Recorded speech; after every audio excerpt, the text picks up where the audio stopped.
And it's so funny that the head of the ADL is just like this relentless anti-masker nut now, because he's like, I can't dox you. Please take your mask off.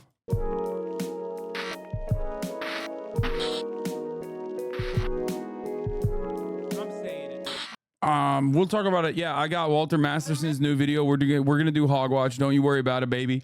Saturday fun day starting. Let me blast off real quick.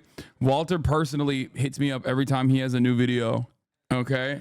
The Empire doesn't do anything wrong. Yeah, we're gonna do that. It's like very boomer coded, but I think it's great because boomers understand Star Wars. They love Star Wars. They love riding for Star Wars. Like every Funko Pop enjoyer that also simultaneously loves Israel will look at that video and be like, I think it'll catch them second guessing themselves. I work with a guy who just lined up his cubicle walls with Funko Pops. The thing about Funko Pop enjoyers is that like it's cringe as hell, but like they're all very nice people. They're probably much happier than all of us. Let's be real. They enjoy like the normal shit. They enjoy Marvel Cinematic Universe. They enjoy Funko Pops. Like I think that they probably enjoy life a lot better than we do. You know what I mean? What up, Austin? Austin came in to grab his stash of shit that he just stores in my house now, and he's leaving. What? 11K viewers. Hasanabi, I think you're being botted. That's the new meta. All right, let's watch this. From friend of the show, Walter Masterson, another banger. Tensions run high at Columbia University. HogWatch. Uses Baby Yoda as a human shield. How are you doing?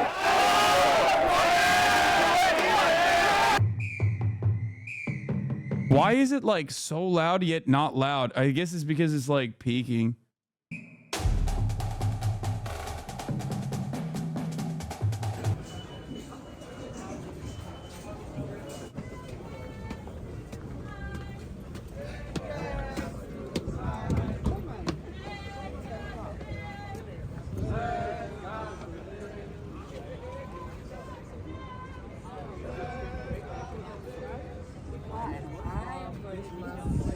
Wow. Can't get anywhere near that campus right now.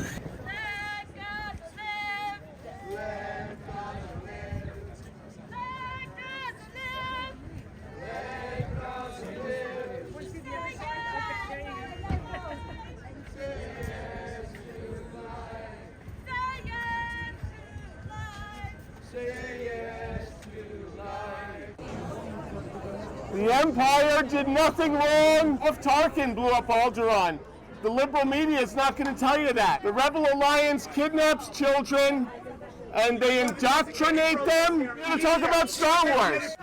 Wait, is there a Star Wars area? Wait, there's a special area to talk about Star Wars. The Mandalorian uses Baby Yoda as a human shield. How are you doing?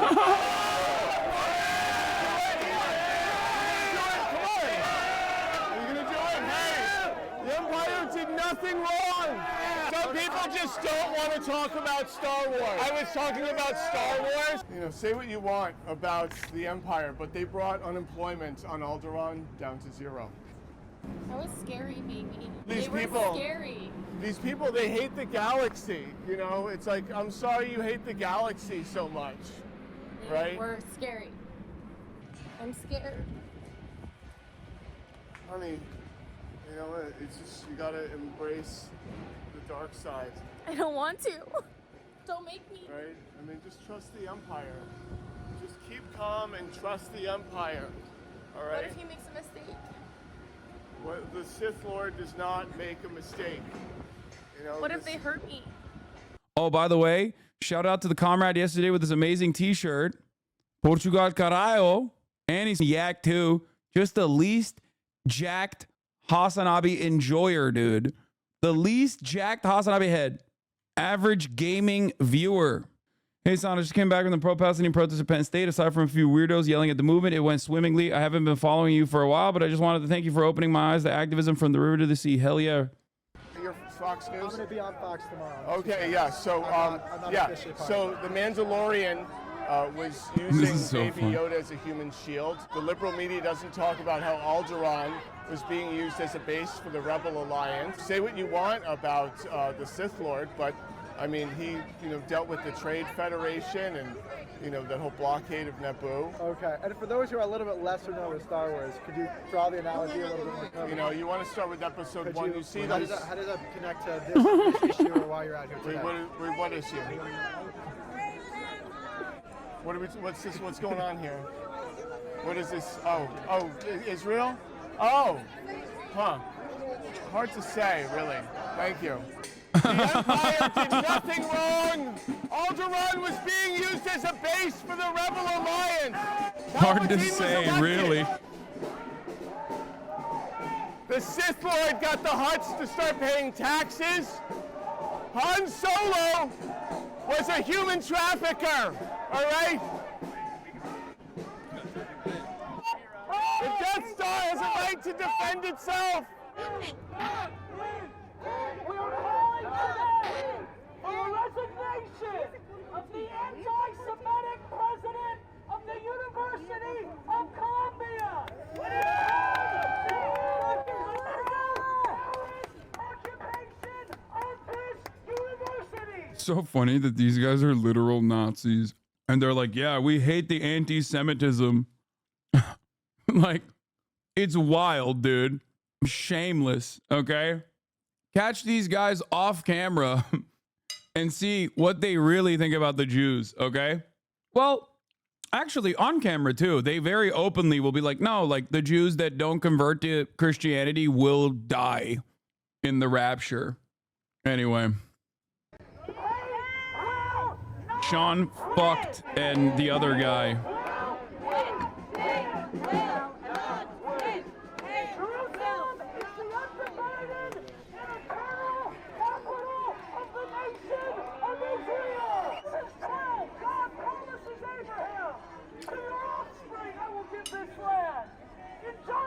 Genesis 15, God reiterates this unconditional promise. To your descendants I have given this land. Amen. Genesis 17.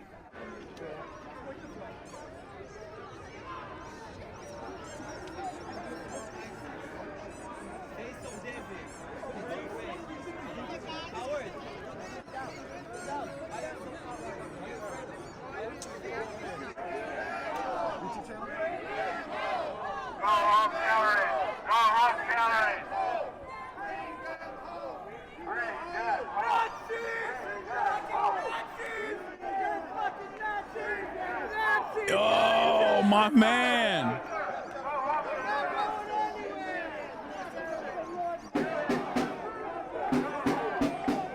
Let's go. Yo, we gotta go in. We gotta push out. Hold on one second. We gotta go in. You're not part of the demonstration. They gotta get out of the street. No, let's go in. Red flags. Come on, Biden. No, we going in and we gotta push out. All right, watch out. Move away and let them go. Go in. Stay together.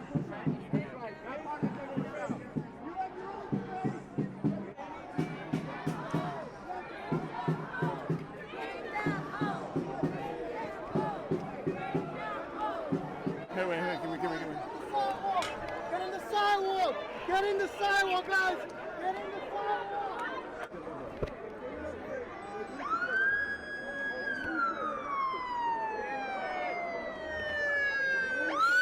Get on the sidewalk!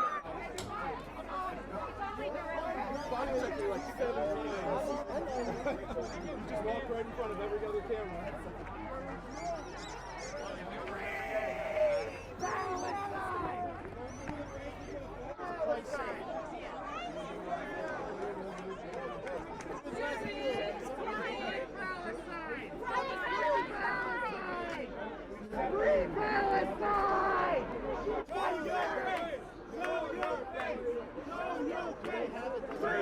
That's the crazy part too. They love anti-masking. They are like the ADL, the Apartheid Defense League president, Jonathan Greenblatt, literally was like, you have to take your mask off. Like, we can't allow mask wearing on college campuses. Straight up trying to dox students, dude. What a freak. Like, it's there's two reasons why they wear masks. One, for accessibility purposes. there are obviously like, you know, disabled students and stuff like that that are also protesting and to protect them. And the other reason is so that they protect the students from doxing. And it's so funny that the head of the ADL is just like this relentless anti-masker nut now because he's like, I can't dox you. Please take your mask off.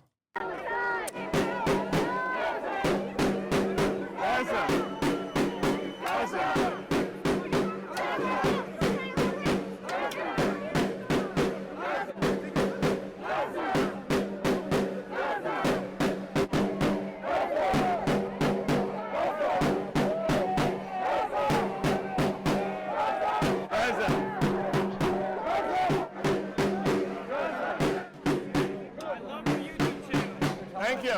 Very good. Never getting a job. None of you are ever getting a job. You will all be living with your mother for the rest of your life. All of you are on welfare. You are all losers. None of you matter. Your lives don't matter.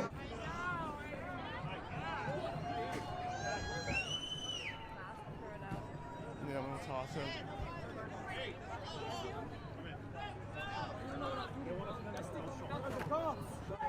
I like how you hit him with the flagpole. That was good. That was great. Yeah.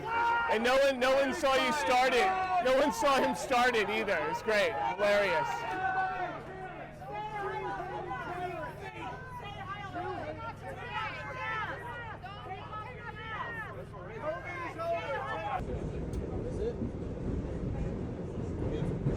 We are Zionist agitators. We are colonists. What? See this? This is the face on colonialism. Maybe I should go back to Poland. Maybe I should go back to Africa, Algeria, Morocco.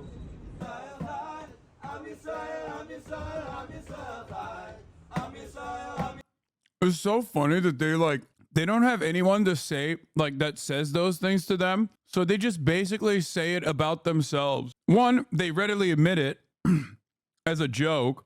And two, it's pretty funny when they're like, oh, maybe I should go back to Poland. Maybe I should go back to Africa, Morocco. And it's like nobody said it to him. So he has to just like have this argument internally as a mechanism of reinforcement. Just, you know, I'm a victim permanently, forever.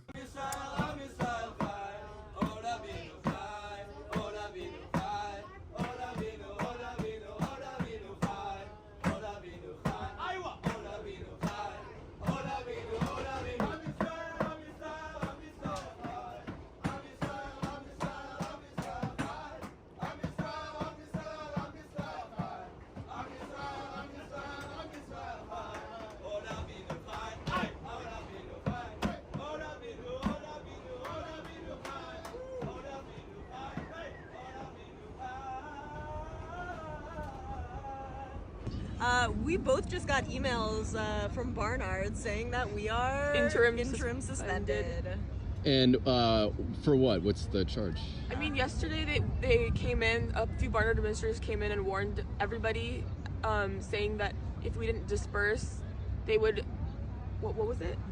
That we would be interim suspended. They would deactivate our IDs by 9 p.m., which didn't happen. I was able to use my ID this morning, but I guess it kicked in just now. Yeah. I guess they decided to go through with it, but I thought they were bluffing actually, because this morning when my ID worked, I was like, okay. But you guys are still staying. Oh no, we're gonna stay. Yeah, we're staying. Bro, they can expel me and I'll stay. They can suspend every single one of us and we'll still be here. They can put us in jail. We'll come back pitch a tent again. Like, yeah, we're not leaving. I heard this is also like the designated protest. Like this is where people go to protest on campus. Yeah, but we didn't book the designated demonstration zone, so. So that warrants suspension? Yes. Yeah. Yeah. Come have some matzah, come have some matzo ball soup. We're having a great time. We got plenty to go for everyone. And we'll be out here having a really lovely holiday. Columbia University has been at the centre of pro-Palestinian protests for more than a week. Safety concerns have been raised by Jewish students on campus, but as Passover week begins, a group of Jewish and non-Jewish protesters have gathered at the university. Chat, they would not have let them book the place anyway. They don't want the protest to happen, so they're using like minutia. The point isn't that they didn't book the protest space. The point is that they don't want that protest to happen. God damn. Look at that. Hasan, but could you please provide me the resource, an article or investigation that accurately points out the truth about the ADL? Google ADL South African apartheid. Or, I mean, I'm sure there's a YouTube video that I've done. I'm pretty sure I did a YouTube video on it as well. To celebrate. There is nowhere else I should be for Passover besides here on campus.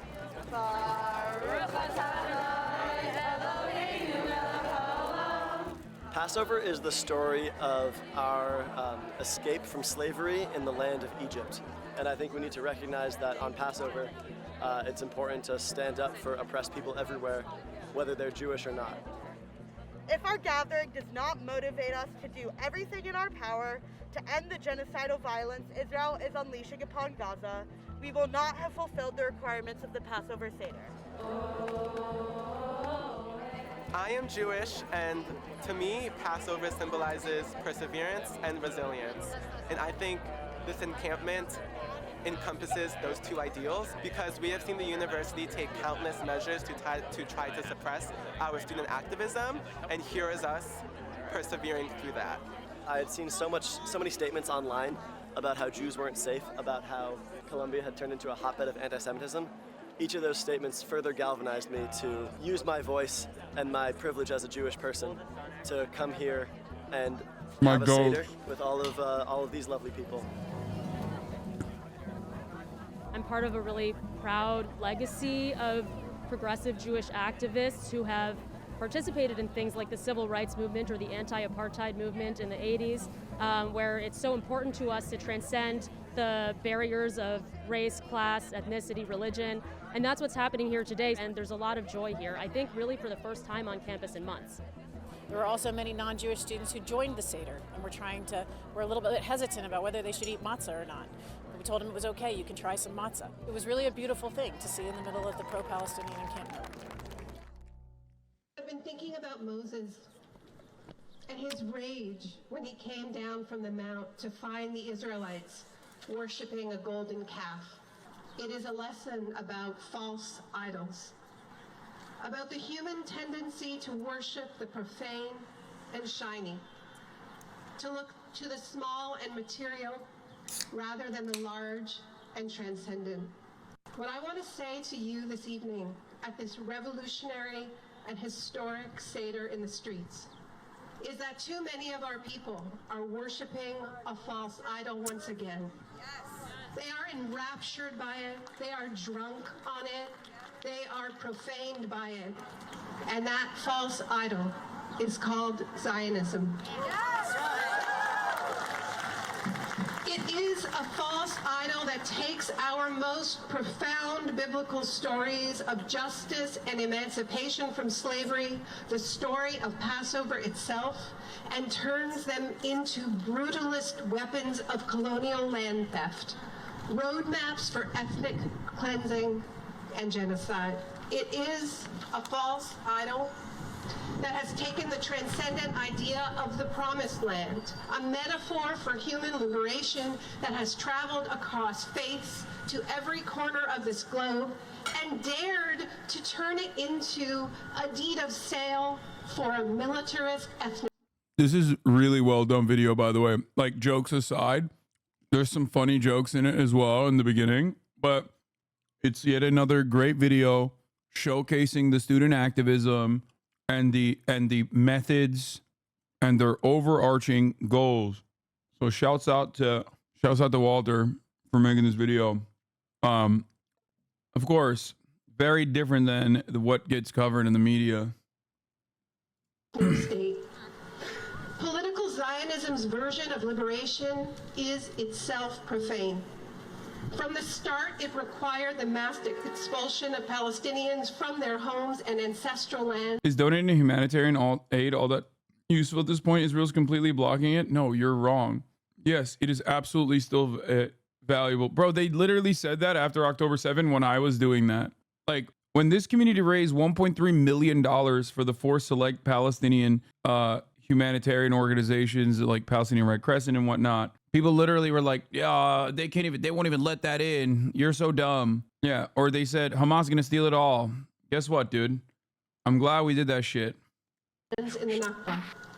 From the start, it has been at war with collective dreams of liberation.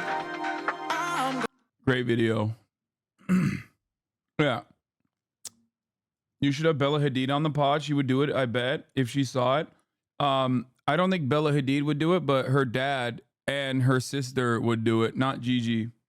But I talked to Bella's dad from time to time, and her other sister, Lana. She's the one who did the Palestinian movie thing. Yeah.